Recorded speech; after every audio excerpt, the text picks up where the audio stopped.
Predestination. This can be a scary word. A lot of people, in rejecting the Calvinist understanding of predestination, mistakenly say it's not in our Bibles at all.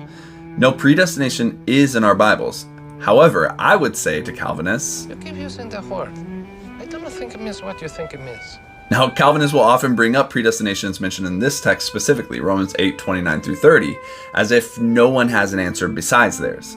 Does God really predestine who will be saved and consequently also who will be damned? Well, yes and no. The key to understanding what I mean is a word that comes just a little bit prior to predestined in verse 29.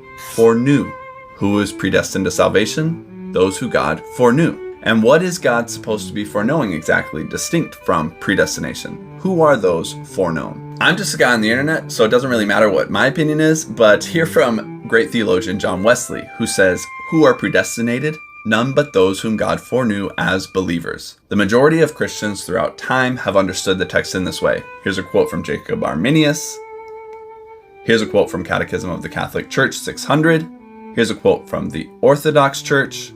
Want to go way back? Church Father Theodoret affirmed this understanding of the text in the 5th century AD. This truly is the plainest reading of the text, and it's the only reading that stands in harmony with God's expressed desire throughout Scripture that all would be saved. The plain reading of the text tells us that God has predestined a foreknown, but not forecaused, group of people to be conformed to the image of Christ. This understanding of the text is something called conditional predestination, or more commonly, conditional election. We are predestined based on the condition of our foreknown response to God's initiating grace. And what was predestined for those who are foreknown? Salvation. A logical progression towards glorification for those whose faith God foreknew, that they would be conformed to the image of His Son, and that their faith would be counted as righteousness.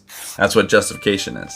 Dr. William Klein writes in his chapter within the book Calvinism, A Biblical and Theological Critique, that predestination concerns not whom God chooses, but what God has predetermined for His people. So, predestination simply tells us that God, in the beginning of time, foreknew all who would cooperate with His initiating grace in faith, and that He predestined that He would count this as righteousness, and that He would grant all of us, whose faith He foreknew, eventual glorification with Him in His kingdom for all eternity. That's some pretty good news. You might call it a gospel.